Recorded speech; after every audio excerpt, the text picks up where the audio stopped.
Salvador dejó su testimonial, oh sí, partiendo el pan, compartiendo su amor, derramando su sangre que nos da salvación. Y ya digo, recordamos de una manera especial pues una serie de acontecimientos que son de vital importancia en la vida de un creyente, ¿no? Como es la muerte de Jesucristo, ¿no? Nosotros creemos que el Señor Jesucristo murió. ¿Amén, hermanos? Los musulmanes no lo creen. Los musulmanes dicen que Jesús se desmayó, lo dice el Corán, que lo metieron en una tumba 72 horas, a los 3 días como que volvió el hombre a recuperar fuerzas, movió la piedra de 5.000 kilos, le metió una paliza a 16 soldados romanos y le hizo creer al mundo que había resucitado. Pero nosotros sabemos que eso es falso. Y una mentira no se convierte en una verdad por mucho que lo repitas. La Biblia dice que el Señor Jesucristo murió, literalmente murió. Si un médico hubiera ido, hubiera tomado los signos vitales de Jesús, hubiera declarado categóricamente que este hombre está muerto. No hay riego sanguíneo, no hay presión arterial, no hay latido en el corazón. Este hombre está literalmente muerto. Y estuvo 72 horas en esa condición. Claro, no voy a explicar lo que pasó en esas 72 horas porque su cuerpo estaba muerto, pero el alma y el espíritu siguen vivos. Y la Biblia nos dice que hubo toda una actividad muy interesante en el mundo espiritual durante esos 3 días. A los 3 días, efectivamente, resucitó. Parece que nadie recordaba que él había dicho que resucitaría. Solamente una mujer. Es que las mujeres tienen mucho más memoria que los hombres. ¿Ah, que sí?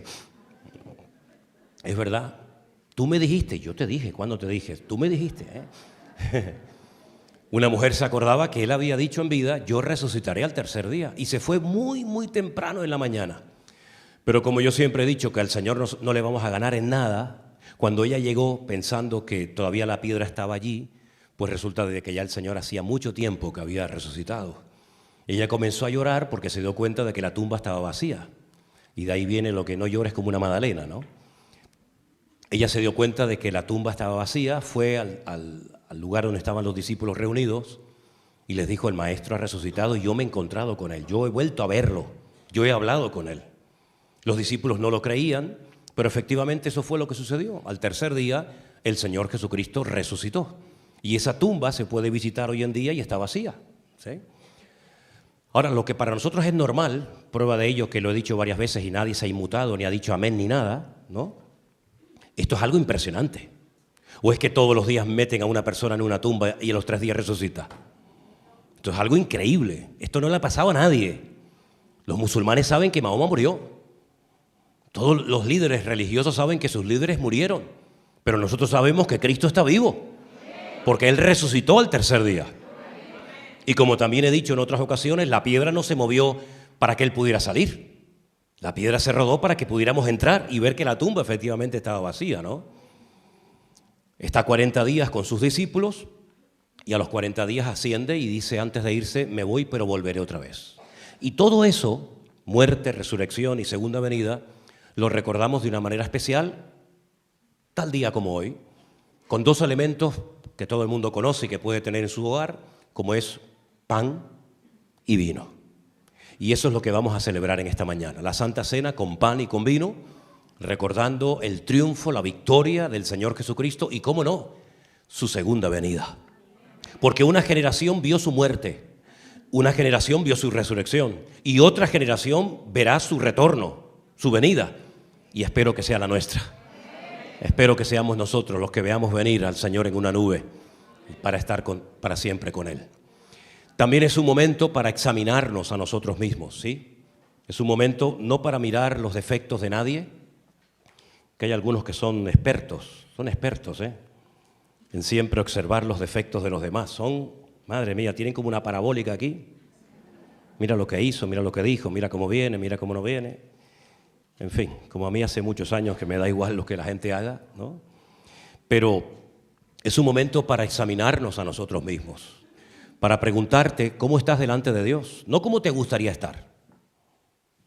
¿Cómo estás hoy delante del Señor? Hemos terminado un año, hemos empezado recién un año nuevo y mi relación con el Señor va más, nuestro ministerio está más fuerte hoy en día que nunca. Estamos realmente más unidos que nunca, vamos a por todas, tenemos claro que las cosas que teníamos que superar en el 2024 no nos van a volver a perseguir ni a atormentar en el 25, tenemos todo eso claro, hay que hacer un balance, hay que ser honestos y realistas y decir, bueno, ¿cómo está mi vida delante de Dios? ¿Cómo está la iglesia? ¿Cómo está la congregación?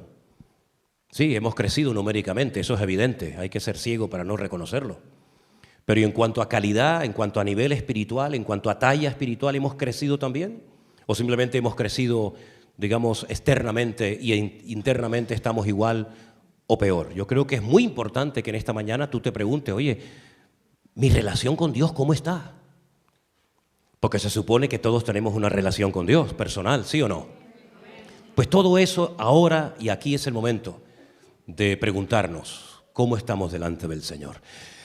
Y si por casualidad, no lo sé, pero si por casualidad hubiera aquí en esta mañana hermanos o miembros de la misma familia que por lo que sea se pelearon, se enfrentaron, se dejaron de hablar, ahora es el momento de solucionar todo eso para poder tomar dignamente del pan y del cuerpo de Cristo.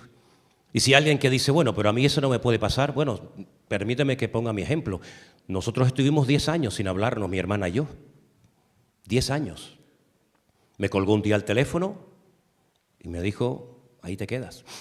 Hasta que un día, fíjate tú dónde, en el funeral de mi madre, enterrando yo a mi madre, allí se produjo la restauración. ¿Qué te parece?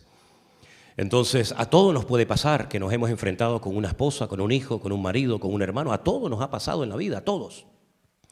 Pero todo tiene solución. Mi madre decía, todo en la vida tiene solución menos la muerte. Era un refrán de las mujeres de antes, ¿no? Decían, todo tiene solución menos la muerte. Bueno, pues si hay algo que restaurar o perdonar, ahora es el momento de hacerlo. Amén, hermanos.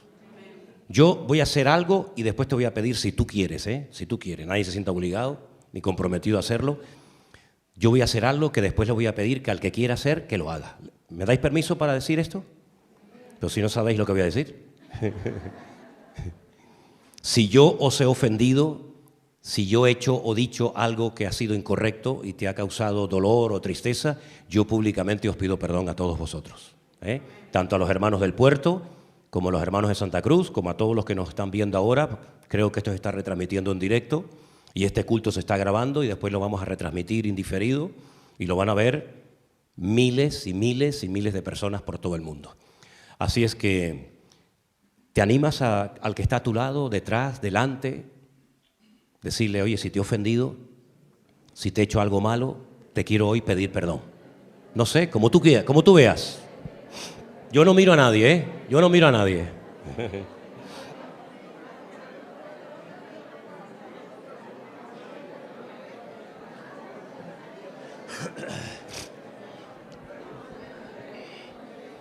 Vale. No sabía que había tantas cosas que perdonar. Madre mía. Vale. Calma, pueblo, calma. Hoy vamos a hacer algo especial y los pastores que están aquí presentes nos van a ayudar a repartir el pan y el vino. Así que voy a pedir, por favor, si podéis pasar. Tenemos a nuestro hermano Marcos, tenemos a Jerónimo, nuestro hermano Alberto, que no esperaba encontrármelo aquí, pensaba que estaba en Fuerteventura, y también tenemos a Anderson, los 4 pastores. Vamos a orar y presentar este pan y este vino a nuestro buen Dios. Oraremos y participaremos juntos en el nombre del Señor. Aleluya. Gloria a Dios. Gracias, Señor Jesús. Nos ponemos de pie un segundito, por favor.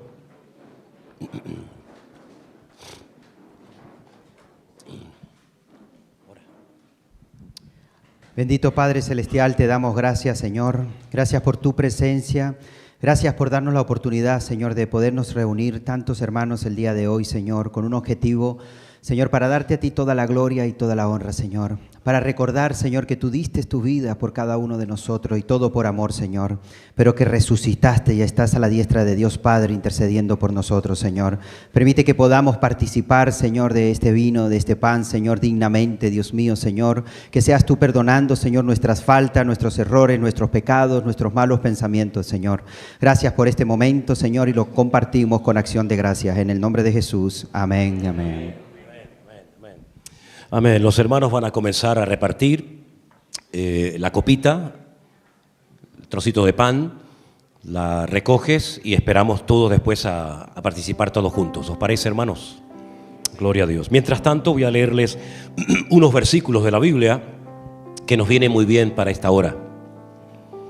El apóstol Pablo le escribe a los hermanos de la iglesia de Corinto y les dice: al anunciaros esto que sigue, no os alabo, porque no os congregáis para lo mejor, sino para lo peor.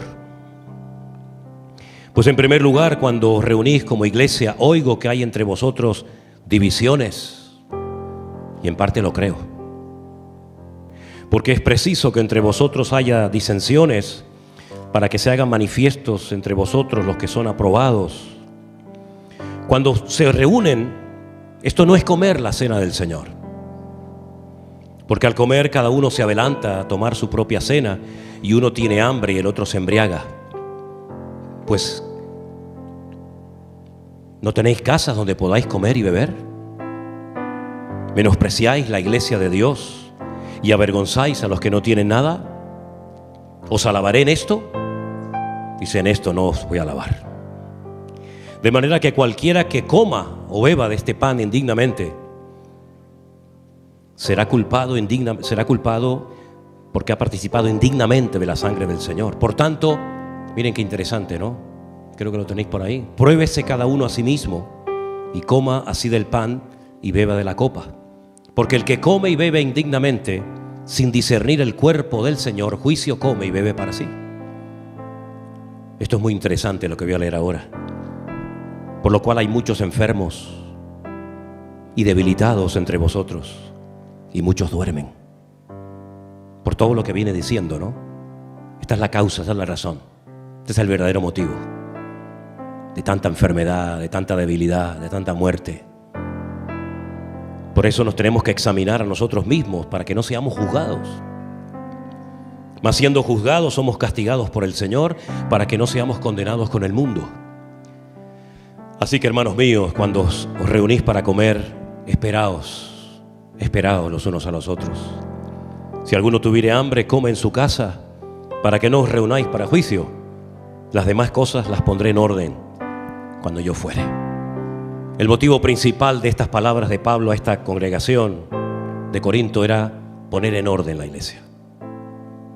Qué bonito cuando una iglesia está en orden, cuando todo está bien unido, ¿verdad? Todos están bien compenetrados, cada uno sabe cuál es su sitio, lo que tiene que hacer, lo que no tiene que hacer, ¿verdad? Pero qué tragedia, qué tristeza, qué dolor cuando la iglesia, que tiene que ser un ejemplo de orden, de obediencia, de santidad, es un caos, ¿verdad?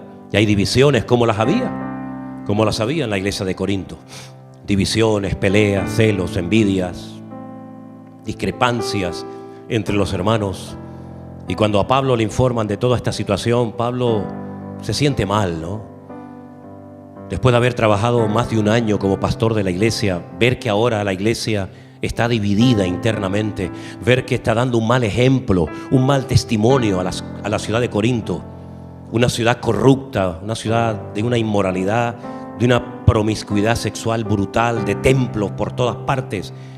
Y la única iglesia que había en Corinto resulta que no tiene nada que ofrecerles, y en vez de ser una luz, está siendo una piedra de tropiezo. A Pablo eso le partía el alma. Por eso uno de los motivos por los cuales escribe esta carta es para enseñarles a los creyentes, porque tenemos que aprender, ¿verdad?, a vivir en orden, en paz, en armonía, en buena sintonía los unos con los otros. Y en aquellos tiempos, cuando se celebraba esto, que para nosotros es una cosa así como muy sencillita, ¿no? En aquellos tiempos había toda una celebración, había todo un ágape que se llamaba, una celebración, una comida. Y claro, siempre ha habido, ¿no?, gente más pudiente que otra, gente que tiene más que otros, eso ha existido y existirá siempre. Los ricos, los que tenían mucha capacidad económica, llevaban mucha comida. Tenían muy pocos recursos económicos, apenas podían llevar, ¿no? Incluso dice la Biblia que incluso algunos llevaban tanta cantidad de vino, que para los que piensen que en aquellos tiempos no se bebía vino, nada más lejos de la realidad. En Israel se bebía y se bebe mucho vino, es parte de la cultura. Dice que algunos se embriagaban dentro de la iglesia. Yo solamente vi una vez a un hombre borracho en la iglesia y fue en esta. Aquí fue, donde un hermano se embriagó y tuvieron que meterlo en el coche y se lo tuvieron que llevar. Pero en la iglesia de Corinto lamentablemente era muy habitual que la gente se emborrachara, y Pablo oía estas cosas y decía: pero ¿ustedes qué están haciendo? Ustedes no se diferencian en nada de los mundanos. Ustedes no son un ejemplo a los demás. ¿Qué pensaría la gente de la calle si viera vuestra falta de orden, de obediencia, de santidad? Sería un escándalo, ¿no? Y ese es el motivo por el que Pablo fundamentalmente escribió esta carta, para que aprendieran a vivir en orden dentro de la iglesia. Así es que vamos a orar en esta mañana para que participemos decentemente, en unidad con el Señor, y podamos disfrutar de este primer acto de Santa Cena de este primer año, o de este año que recién comienza, el 2025. ¿Están todos servidos, hermanos? ¿Todos los que van a participar? ¿Sí? Ok. Prestemos atención a la lectura. Dice: porque yo recibí del Señor lo que también les he enseñado. Que el Señor Jesús, la noche que fue entregado, tomó pan y, habiendo dado gracias, lo partió y dijo: tomad y comed. Esto es mi cuerpo, que por vosotros es partido. Haced esto en memoria de mí. Participamos juntos en esta mañana de este pan, hermanos.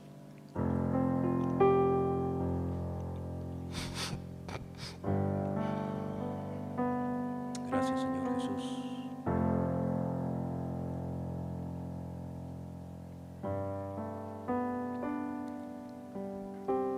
Gracias, Señor Jesús. Gracias, Señor. Asimismo tomó también la copa después de haber cenado, diciendo: esta copa es el nuevo pacto en mi sangre. Haced esto todas las veces que la bebiereis en memoria de mí. Así pues, todas las veces que comiereis de este pan y bebiereis de esta copa, la muerte del Señor anunciáis, hasta que Él venga.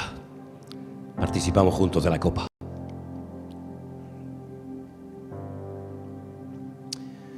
Aleluya. Dele gracias al Señor, hermano, con sus propias palabras, ¿sí? Dele gracias al Señor por su vida, por su familia, por la iglesia, los pastores, la palabra de Dios, por la salvación tan grande que nos ha dado, por todas las bendiciones que nos ha dado en el último año, por todo lo que hará en este nuevo año. Aleluya. Gracias, Señor. Gracias por este culto unido, que podemos empezar el año con tu bendición, sabiendo, Señor, que tú has comprado nuestras vidas a precio de sangre. Y en esta mañana, Señor, te damos gracias por todos y cada uno de los hermanos que forman parte de tu iglesia, de este ministerio. Señor, bendice a nuestros hermanos, y que en todas partes del mundo donde hoy se esté celebrando este acto, que haya bendición y vida eterna. Trae renuevo espiritual, trae gozo, trae alegría, trae paz, trae libertad, Señor. Y que podamos seguir avanzando, entendiendo los tiempos y las ocasiones, sabiendo, Señor, que tu venida se aproxima y que tenemos que estar más atentos que nunca. Gracias, Padre, por nuestros hermanos. Seguimos en tu presencia y pedimos que en esta mañana tú nos hables y nos ministres a través de tu hermosa y poderosa palabra. Pedimos todo con acción de gracias, Dios mío, en el nombre de Jesús. ¿Cuántos dicen un fuerte amén? Abraza a tu hermano, dile: hermano, Dios te bendiga, la paz del Señor sea sobre tu vida. Aleluya. Saluda a su hermano, dígale: hermano, Dios le bendiga grandemente. Aleluya. Toca. ¿Ese es tuyo? Gloria a Dios. Gloria a Dios. Gracias, Señor Jesús. Gracias, Señor amado. Aleluya.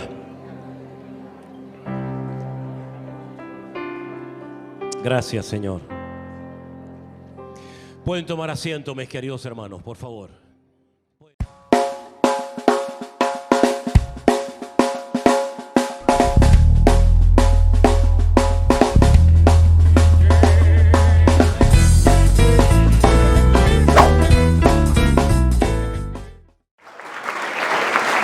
Gloria a Dios.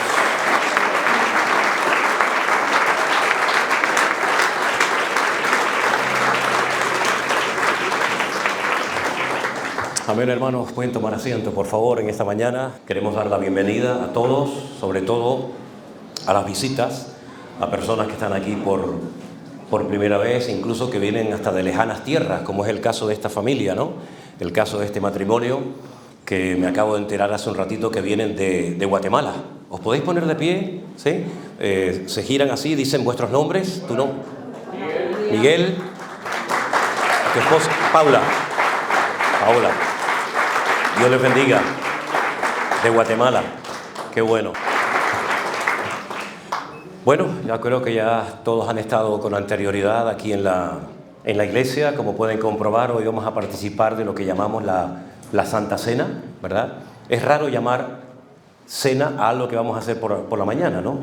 Pero así es como se le conoce, aunque hay otras iglesias que a este acto lo llaman la comunión, ¿eh? Las iglesias de las que viene, o donde se crió Elena, decían, hoy hay culto de comunión, ¿eh? En otras iglesias he estado y me llamaba la atención que decían, hoy vamos a celebrar el pacto. Es decir, que depende a donde uno vaya, pues como uno se tiene que adaptar siempre al sitio donde va, pues utiliza el término que ellos utilizan, ¿no? Nosotros vamos a participar de la Santa Cena y para que todos lo sepan, y simplemente es cuestión de recordarlo, este es un momento muy importante en la vida de un creyente, en la vida de una iglesia, porque en este momento se recuerda de una manera especial. No es que no se pueda recordar en otro momento del día o del mes o del año, pero especialmente nosotros como iglesia el primer domingo de cada mes solemos participar de la Santa Cena. Quisiera hablar en esta mañana de algo que nunca tenemos que perder y es nuestra libertad en Cristo Jesús. Pablo llama a la libertad del creyente la libertad gloriosa del Hijo de Dios, la libertad maravillosa que tenemos en Cristo Jesús nuestro Señor.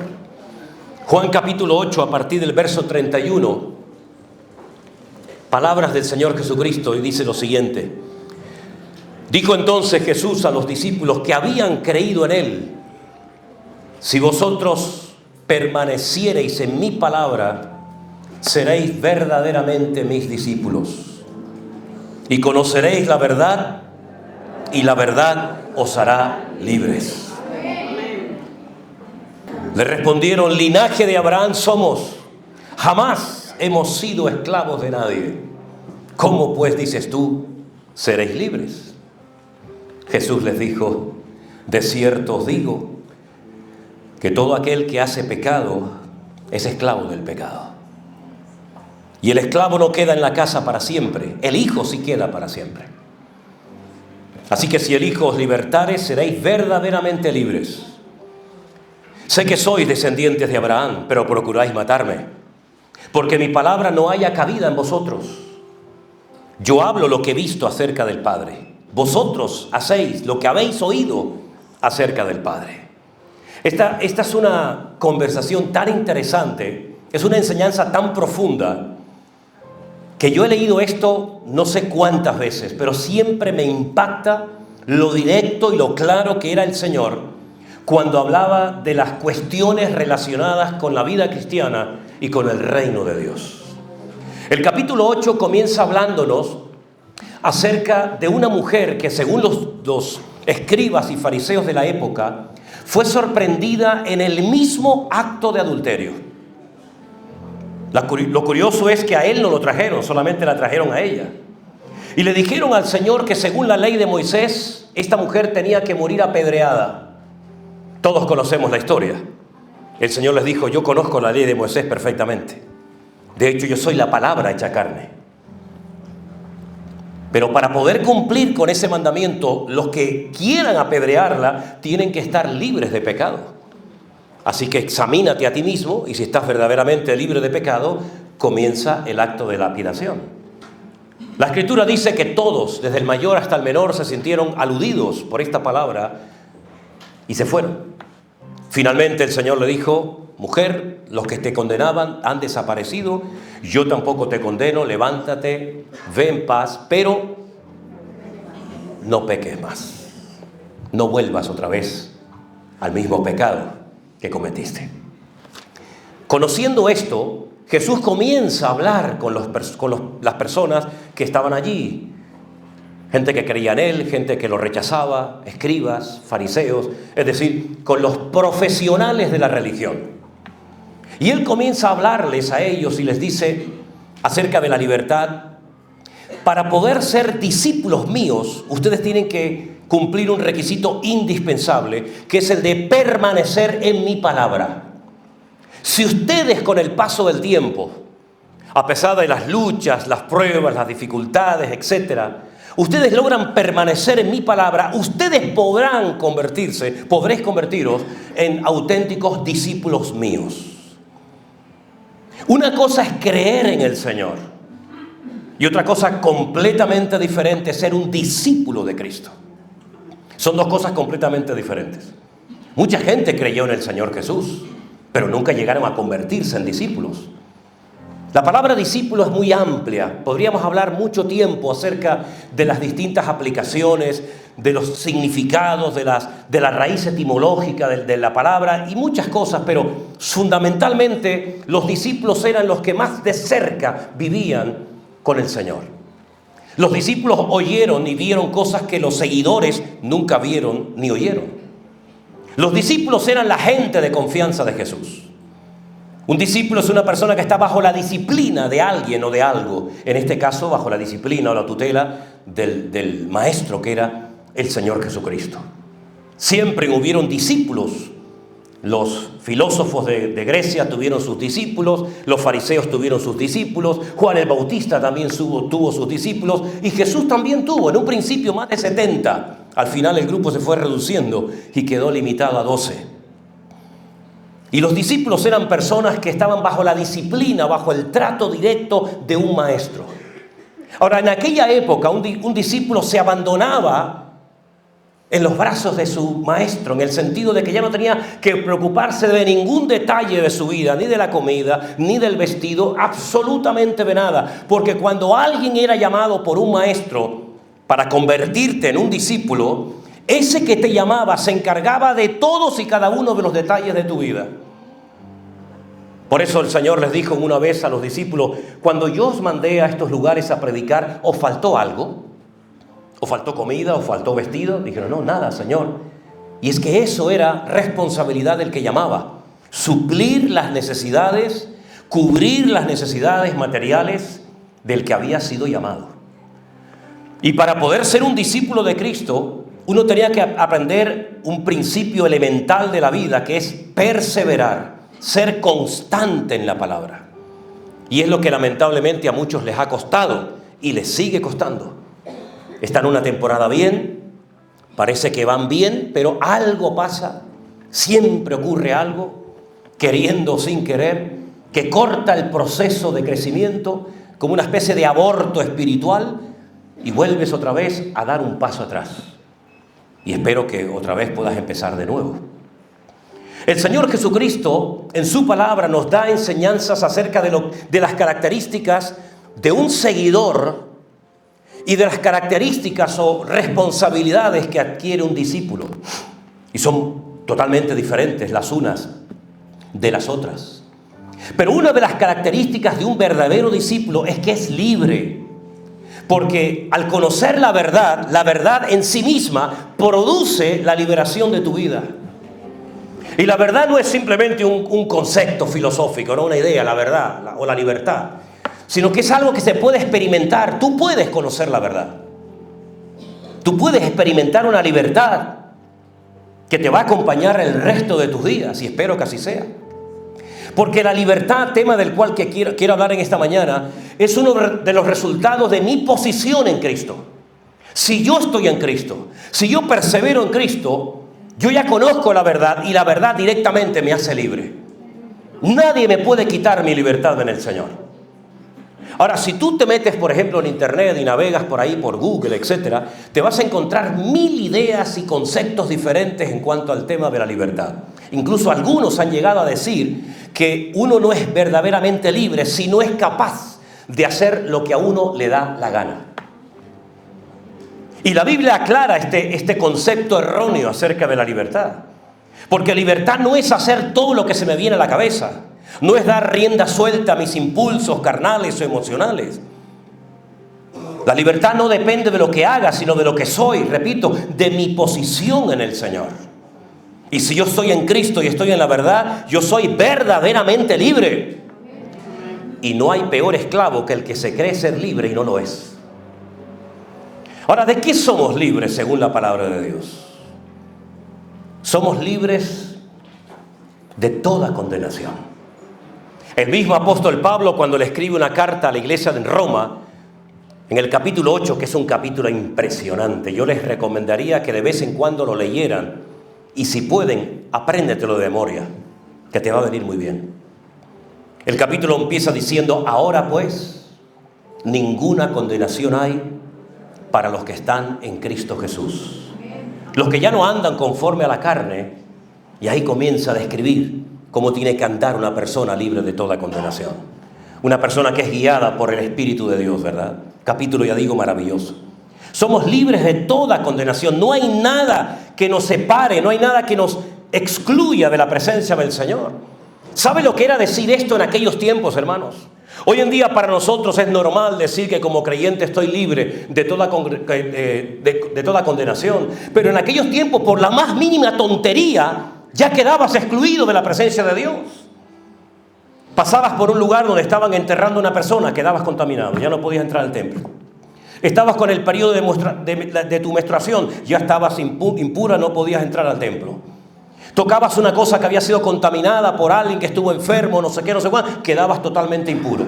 Es decir, era prácticamente imposible estar permanentemente puro para poder tener acceso a la entrada de una sinagoga o del templo. Era una esclavitud, era una lucha constante y permanente.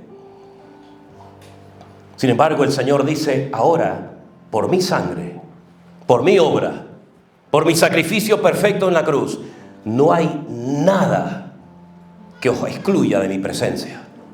Porque no es por vuestros méritos, no es por vuestras limpiezas o rituales, sino es por mi obra y por mi sangre que os he limpiado de toda maldad y de todo pecado. Y podéis entrar a la presencia de Dios por la mañana, por la tarde, por la noche. Puedes hablar con Él de rodillas, sentado, de pie, acostado, caminando, como tú quieras.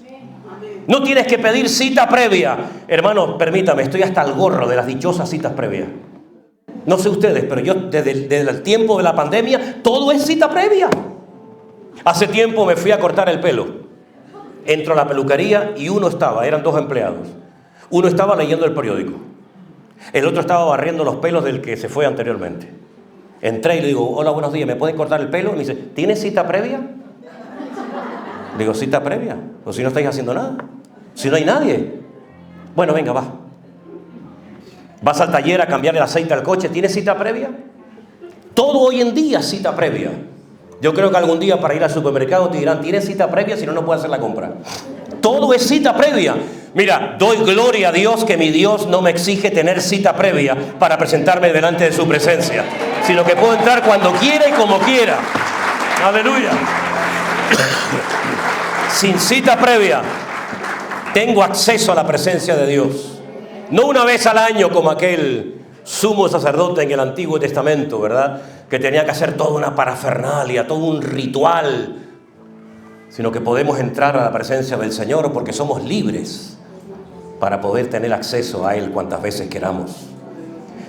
Somos libres de miedos. Esa fue la primera sensación negativa como consecuencia del pecado. Oí tu voz, tuve miedo y me escondí.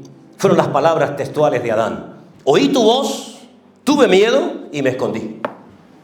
Y el Señor no quiere que ninguno de sus hijos viva con miedos. Miedos a la muerte, miedos a la enfermedad, miedos a quedarme solo. Miedos y miedos por todas partes, ¿verdad? Algunos pueden ser justificados, pero la inmensa mayoría totalmente injustificados. Dios no quiere que vivas con miedos. Dice la Biblia que el perfecto amor echa fuera el temor, echa fuera los miedos. Es como si tuviéramos un vaso sucio, lleno de un montón de cosas, y empieza a echarle agua limpia. Tírale agua limpia. Y toda la basura va a ir saliendo y saliendo, saliendo, y al final se va a quedar limpio el vaso. Eso es lo que ha hecho el Señor en nuestras vidas. Vinimos en una condición pésima, terrible, con suciedad, con desorden, con muchas cosas en nuestra vida que se volvían en nuestra contra la mayoría de las veces. Pero el Señor nos ha llenado tanto, tanto de su presencia, que ha sacado todas las inmundicias de nuestro corazón. Y ahora podemos estar libres del miedo. Que somos ancianos, Dios está conmigo. Que somos adolescentes, Dios está conmigo. Que tengo trabajo, Dios está conmigo. Que no tengo trabajo, Dios está conmigo. No importa las circunstancias, el momento, el lugar. Somos libres para decir, gracias Señor, te alabo con todo mi corazón y con toda mi alma. Somos libres de ataduras espirituales. ¿Cuánta gente está atada espiritualmente hablando y a veces ni se dan cuenta? ¿Se acuerdan ustedes aquella mujer en aquella sinagoga que dice que estaba encorvada? De ninguna manera se podía enderezar porque tenía espíritu de enfermedad. Hasta que el Señor la vio y la llamó y le dijo, mujer, ven, a partir de hoy quedas libre. Traigo libertad a tu vida. Eres libre de este azote, de esta enfermedad. Y dice que se enderezó y comenzó a glorificar a Dios. ¿Por qué no glorificaba a Dios? Porque su condición se lo impedía.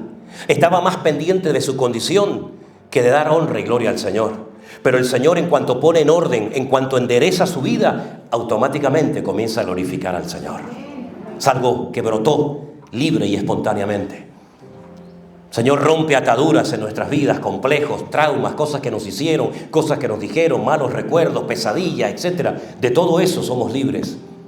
Pero algo que a Pablo le llevó bastante tiempo tratar de explicar, no solamente a los romanos, a los gálatas, en el concilio de Jerusalén, y creo que lo dejó muy claro, es que somos libres de la ley.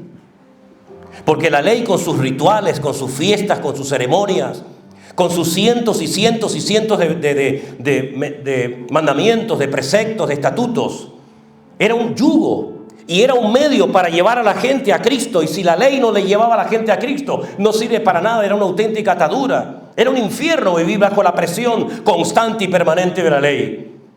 Siempre había algo que infringías, siempre había algo que hacías mal, siempre era una condenación permanente sobre tu vida. Pero Pablo dice que ahora somos libres de la ley. Y él se remonta a los tiempos del patriarca Abraham, cuando dice que Abraham fue justificado, fue declarado inocente delante de Dios, sin hacer obras de la ley, sino por la fe. Moisés no había nacido, la ley no existía, sin embargo Abraham ya había sido justificado por la fe. Y dice Pablo, nosotros somos hijos de Abraham también por la fe. No tenemos que hacer y cumplir con un montón de exigencias y rituales y ceremonias para poder sentirme libre, no, sino que ya todo lo hizo Cristo por mí. Y ahora puedo ser libre completamente porque estoy en la verdad y la verdad es mi Señor Jesucristo. ¿Cuántos dicen amén? ¿Tú eres verdaderamente libre, hermano y hermana? ¿Eres verdaderamente libre? Yo te voy a decir dos cosas que muchas veces atan a la gente, y hablo a los cristianos, y muchas veces no somos conscientes de ello. Porque si el Señor nos ha hecho libres es para algo, y simplemente es para servirle. Amén. Así de claro. El Señor te ha liberado, te ha comprado, te ha redimido para que le sirvas. No para que seas un inútil, una oveja estéril, una estrella fugaz, como dice Judas, o una nube sin agua, sino para que seas una persona eficaz y útil en el reino de Dios. Pero a veces hay personas que no son libres para servir al Señor porque hay dos elementos, hay dos ataduras que juegan un papel fundamental en la vida de mucha gente, y una es la familia y otra es el dinero. Y de esas dos cosas, de esos dos elementos, la familia y el dinero, Dios quiere que también seas libre. Ahora, esto no significa de que tú tienes que abandonar a tu esposa o a tu marido, no es eso. Pero que tu familia nunca esté en el número uno en tu lista de prioridades. Porque si no, tu vida, en vez de girar en torno a Cristo, está girando en torno a tu familia. Y tu familia se ha convertido en el centro, y el centro de tu vida no tiene que ser ni tu esposa, ni tu marido, ni siquiera tus hijos, sino que el centro de tu vida tiene que ser el Señor Jesucristo. Y parece mentira, pero a veces las obligaciones familiares o las ataduras familiares que nosotros nos imponemos a nosotros mismos como parte de la cultura impiden que respondamos afirmativamente al llamado de Dios. La Biblia dice que un día el Señor Jesucristo se le acercó un hombre y le dijo: Señor, te seguiré a donde quieras que tú vayas, pero primeramente déjame que cumpla con el ritual familiar. Déjame que primeramente entierre a mi padre. Y el Señor le dijo: los muertos son los que se dedican a enterrar a los muertos. ¿Cuántas personas perdieron la oportunidad en su vida de haberse convertido en un fiel discípulo de Cristo, pero la familia pesaba tanto, tanto, que les impidió soltar esas ligaduras y jugársela para servir al Señor?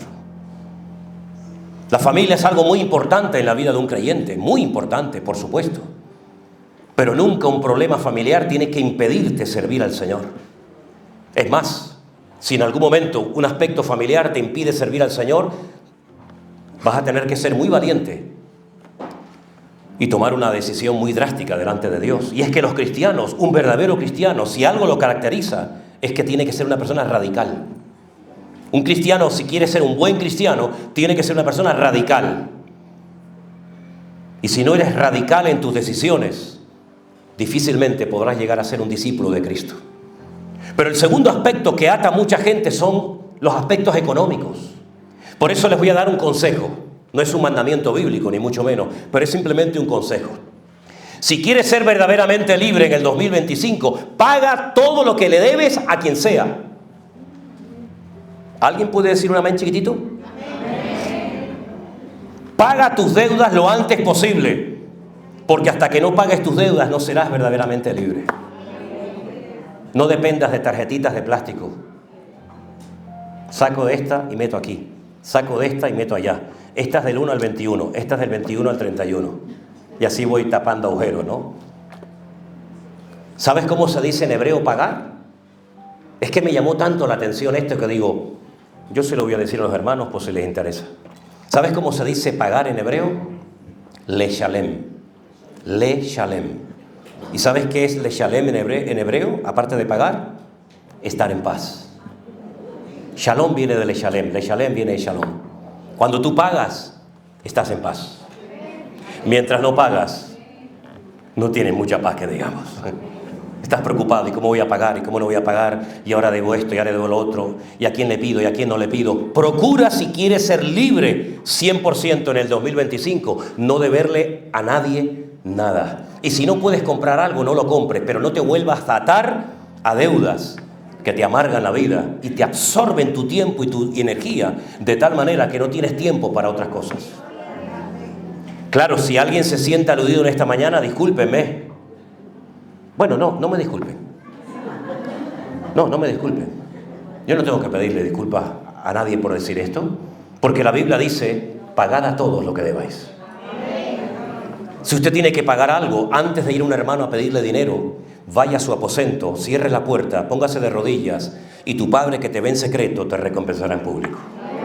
No se pueden ustedes imaginar la liberación tan grande que es decir, no le debo nada a nadie. Perdone, se me acaba de ocurrir ahora a la cabeza, si a alguien le debo algo aquí, que me lo diga. Porque capaz que estoy diciendo algo y me dice, sí, pero a mí no me pagaste aquella vez tal cosa. Dudo que yo le deba algo a alguien, sinceramente lo dudo. Yo nunca le he pedido dinero a nadie. Pero si fuera así, por favor recuérdamelo. Marco? De verdad, hermanos, para poder vivir en paz, váyase a la cama diciendo, gracias, Señor, no le debo nada absolutamente a nadie. Ahora, la libertad era algo muy apreciado en los tiempos bíblicos, porque no todo el mundo era libre. Recuerden ustedes que estaban viviendo bajo la opresión del Imperio Romano, y 3/4 partes de la población mundial de aquellos tiempos eran esclavos.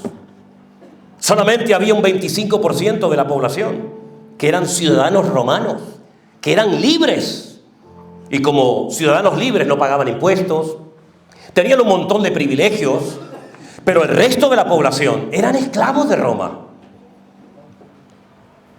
Y la Biblia nos enseña que la libertad era algo tan apreciado en aquellos tiempos, que cuando un día un apóstol de Cristo, el apóstol Pablo, dijo, yo soy libre, yo soy ciudadano romano, le dijeron, ¿tú eres ciudadano romano?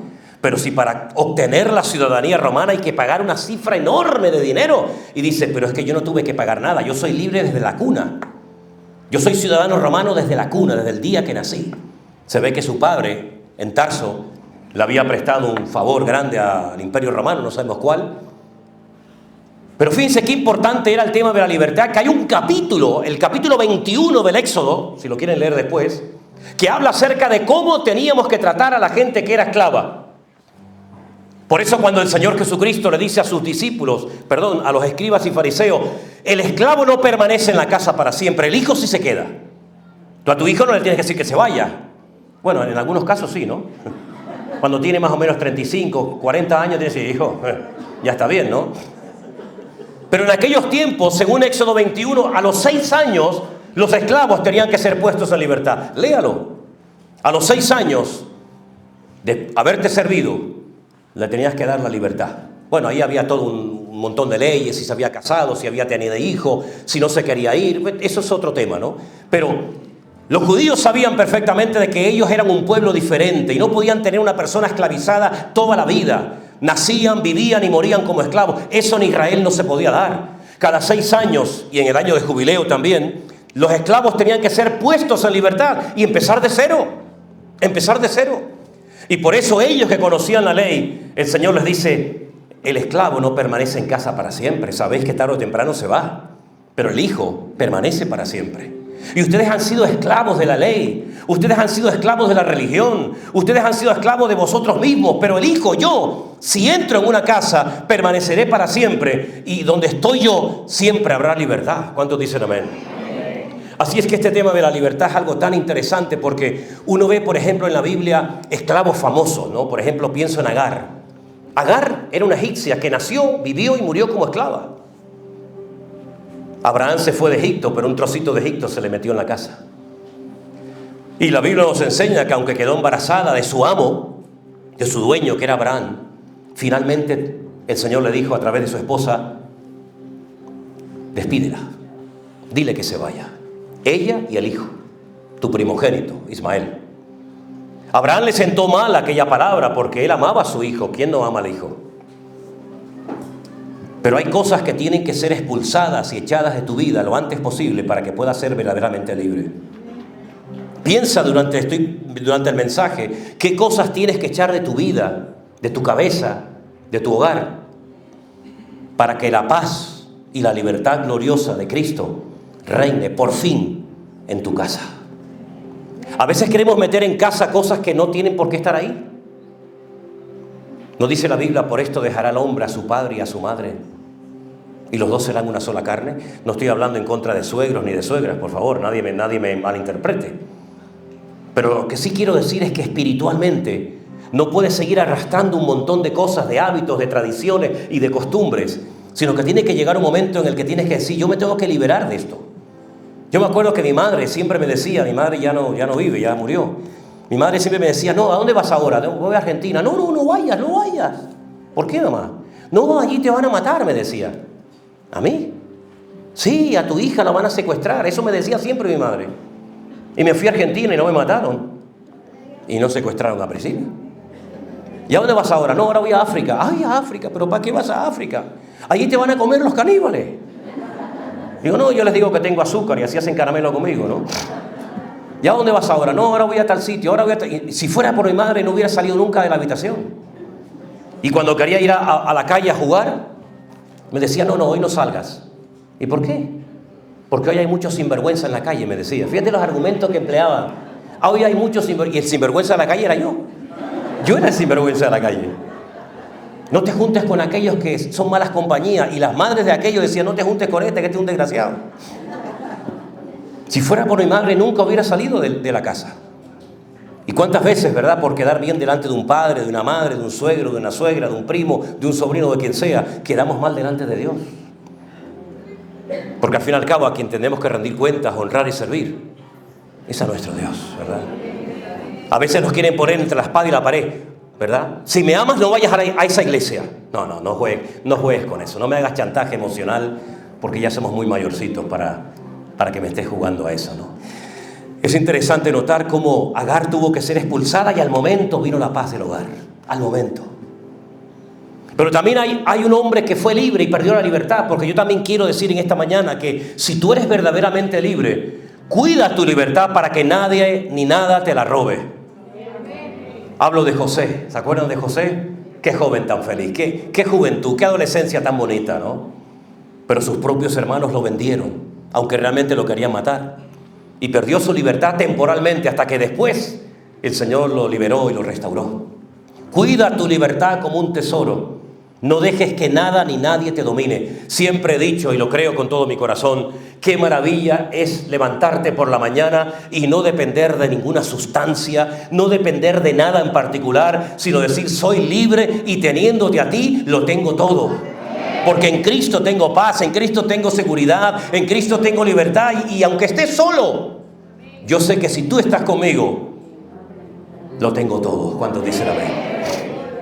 Es interesante notar, y quiero leerles un versículo de Gálatas, por favor, capítulo 5, versículo que...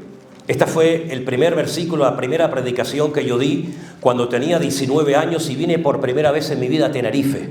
Nos trajeron de Las Palmas los estudiantes que estábamos en aquel momento estudiando en el seminario. Nos dejó el barco allí en Santa Cruz y subimos por toda la calle Castillo hasta la calle Goya y Velázquez, y allí nos estaba esperando un misionero americano. Y allí tuvimos el primer culto y allí me pidieron a mí que predicara. Y este fue el versículo que yo leí hace 200 años atrás, más o menos. Estad pues firmes en la libertad con la que Cristo nos hizo libres. Y no estéis otra vez sujetos al yugo de la esclavitud. Gálatas 5:1, léalo conmigo si lo tenemos ahí. Estad pues firmes en la libertad con la que Cristo nos hizo libres. Y no estéis otra vez sujetos al yugo de la esclavitud. Versículo 13, porque vosotros, hermanos, a libertad fuisteis llamados, solamente que no uséis la libertad como ocasión para la carne, sino servíos por amor los unos de los otros. Cristo nos ha llamado a vivir en libertad. La lectura que se leyó hoy aquí, de la visita de Jesús a Nazaret, Él escogió el texto de Isaías capítulo 51, por lo menos una parte. Y Él mencionó en esa lectura 2 veces la palabra libertad. Libertad a los cautivos y libertad a los oprimidos. 2 veces. Y Él dice, yo tengo una unción especial sobre mi vida para poder anunciar un mensaje por primera vez en la historia a gente pobre. Porque yo he venido a vendar, yo he venido a ayudar a personas que interiormente están destrozadas, a los quebrantados de corazón, a abrir la vista a los ciegos, a pregonar libertad a los cautivos. Ahora, yo no veo a Cristo en ningún evangelio, y mira que tenemos 4, Mateo, Marcos, Lucas y Juan. Yo no veo a Cristo nunca visitando cárceles. Es una cosa que me ha llamado la atención. Jesús nunca fue a visitar a ningún preso, ni siquiera a Juan el Bautista, que era medio pariente de él. Y la Biblia dice que 2 de sus discípulos vinieron y le dijeron, Juan el Bautista está preso. Y el Señor no fue a verlo. No veo a Jesús visitando a los presos. Entonces, cuando Él hablaba de que había venido para libertar a los presos, a los cautivos, evidentemente no se refería a los presos que estaban en cárceles del Imperio Romano. Se refería a presos que espiritualmente hablando eran presos, eran esclavos, eran cautivos. Y Él vino a sacarnos de esas mazmorras espirituales. Él vino a darnos una libertad que nos permite dormir y decir gracias y alabar a Dios en medio de la tormenta de la vida, más dura que sea. Esa es la libertad que Él vino a darnos a este mundo. No necesariamente una libertad de la cárcel, aunque les digo sinceramente, no he conocido nunca a ningún preso que no quiera ser libre. Nunca he conocido a ninguno. Yo me acuerdo que cuando era soltero y vivía con mis padres, enfrente de mi casa había una montaña que yo la subía todos los sábados y desde la punta de la montaña veía al otro lado la cárcel que en aquel momento estaba en Las Palmas funcionando. Ahora creo que hay otra. Y yo, mirando aquella cárcel, yo le decía, Señor, algún día me gustaría entrar a una cárcel a predicar tu palabra. Era como un sueño, ¿no? Como un anhelo que tenía. Y todos los sábados subía, la montaña estaba llena de nidos de ametralladoras, yo me metía por los túneles, todos esos rollos siempre me gustaron, pero sobre todo subía para orar, para que el Señor me diera un día la oportunidad de entrar a una cárcel. Nunca lo había hecho a predicar la palabra. Al poco tiempo, un joven comenzó a asistir a la iglesia, y me dijo, mi tío está en la cárcel. Oye, aquello me impactó tanto y me dijo, ¿te gustaría venir conmigo a visitar a mi tío? Le dije, ahora mismo. La primera vez en mi vida que entré a una cárcel fue un impacto que nunca podré olvidar, porque nada más entrar, cuando iba por las celdas, me encontré a un amigo mío, con el que habíamos hecho muchas cosas. Me lo encontré preso, estaba casi totalmente desnudo, tatuado de pies a cabeza, dentro de una celda, solo, gritando como un loco. Yo creo, sinceramente, en aquel momento no me di cuenta, pero yo creo que en aquel momento él estaba endemoniado, estaba poseído. Gritaba un montón de cosas, de incoherencias. Lógicamente no voy a repetir todo lo que decía, pero sobre todo decía, sáquenme de aquí, sáquenme de aquí. Y aquello me impactó tanto, ¿no? Era un jovencito. Finalmente fui a visitar al tío de este hermano, de este joven de la iglesia, y una de las cosas que me decía es que le llevara cosas. Por supuesto nunca se las llevé. Y también me pedía que sus barcos, unos barcos enormes de madera que hacía, se los vendiera para después poder tener comida y cosas dentro de la cárcel, ¿no?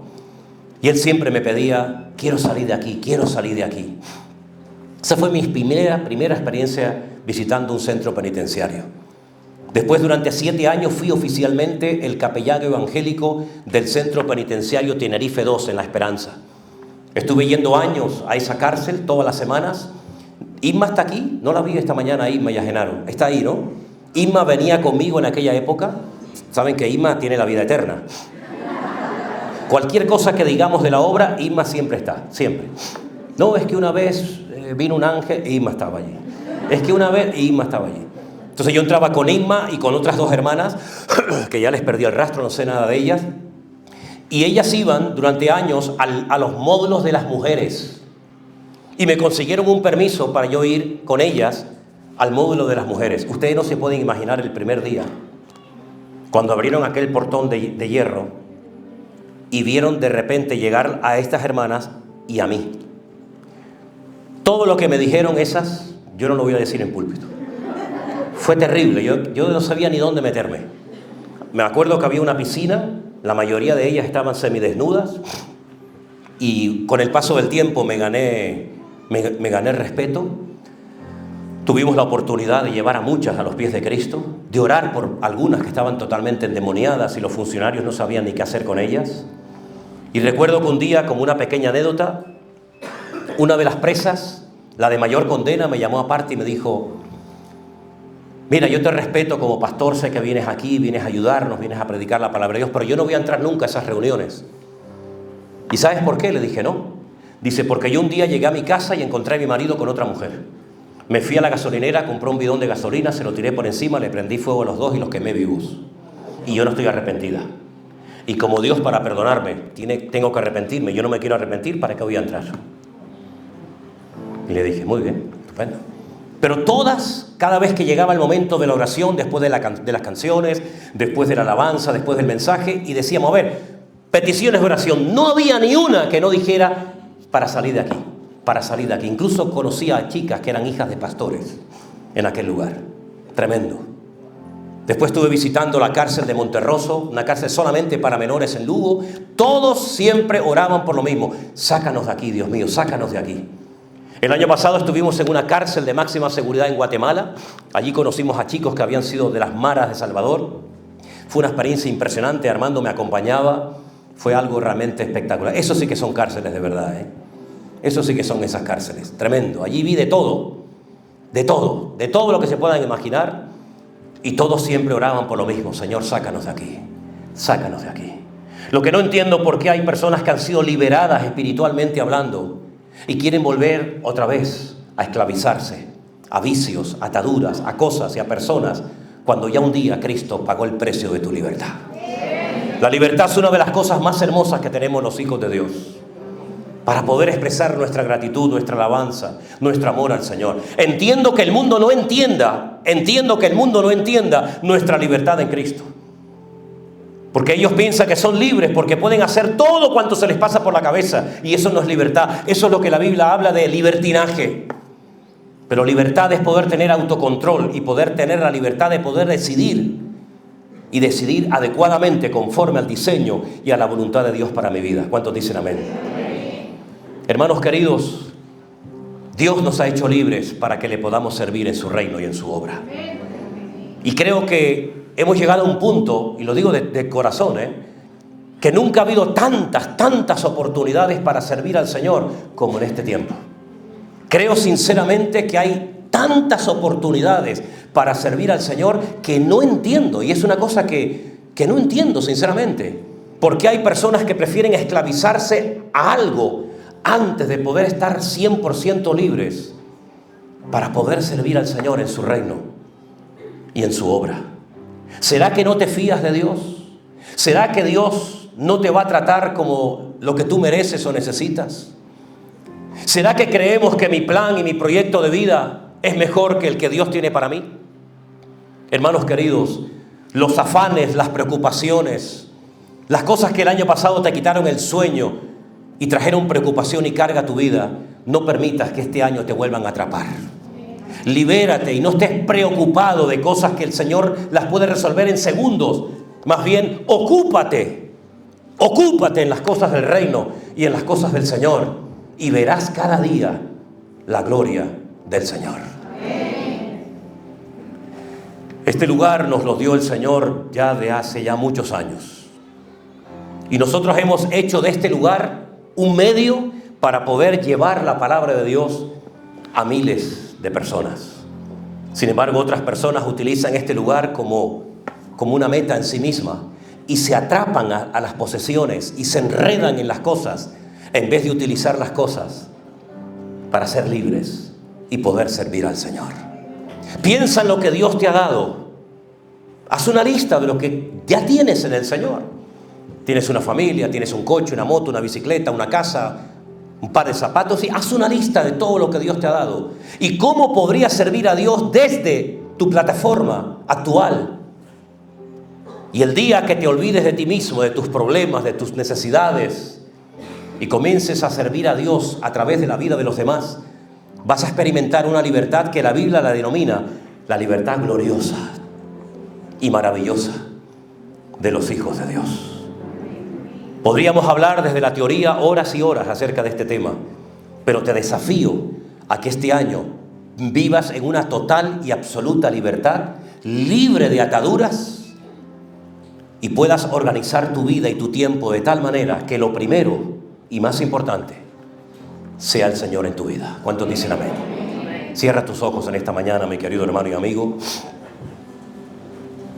y piensa en este tema que hemos hablado en esta mañana. La libertad gloriosa de los hijos de Dios. ¿Tienes hoy esa libertad? ¿Eres verdaderamente libre? Dice la Biblia que algún día la creación, toda la creación será libertada de la esclavitud, de la corrupción, a la libertad gloriosa de los hijos de Dios. La misma creación gime por ser libre, porque la creación se vio afectada por el pecado y ha quedado tocada, ha quedado dañada, lastimada. Pero algún día vendrá la gran liberación del planeta Tierra. Esa liberación que ya ha venido a tu vida, algún día todo ser viviente la experimentará. Conviértete en un vocero, en un pregonero de libertad. Y dile a la gente que conoces, a tus empleados, a tus familiares, a tus amigos, a tus vecinos, dile a tus compañeros de trabajo que hoy en día en este mundo enfermo, en este mundo que lo ha tergiversado todo, se puede vivir en una libertad maravillosa de noche y de día, permanentemente. Puede ser libre. Aunque vemos que el mundo está enfermo y en caos y en crisis, tú puedes vivir en libertad, en paz, en armonía con Dios, contigo mismo y con los demás. No dejes que nada ni nadie te robe el sueño ni la libertad de tu alma. Te damos gracias, Señor, porque tú has venido, como dice tu palabra, a traer libertad a los cautivos, vista a los ciegos y a sanar a los quebrantados de corazón. Si en esta mañana hay ciegos aquí, quebrantados en su espíritu, si en esta mañana hay esclavos, Señor, aquí entre nosotros, que puedan experimentar esa libertad que solamente tú ofreces, Señor Jesús. Gracias por este primer culto del año, donde podemos, Señor, darte la gloria y la honra y decirte gracias por todas las puertas abiertas y por todo el camino recorrido y por todas las bendiciones que hemos recibido en el año pasado. Pero ahora te pedimos, Señor, queremos ver más tu gloria. Queremos ver más de ti, Señor. Queremos conocerte y servirte cada día más profundamente, Señor. Con más devoción, con más pasión, con más integridad. Fortalece nuestras vidas, Señor, para que podamos ser un pueblo victorioso en ti. Gracias por mis hermanos. En tu nombre pedimos todo. Amén y amén. Pónganse de pie en esta mañana, mis queridos hermanos. Dele un abrazo a su hermano y dígale, hermano, Dios te bendiga. Disfruta de la libertad gloriosa de los hijos del Señor. Aleluya. Dios les bendiga, mis queridos hermanos. Que tengan un feliz día.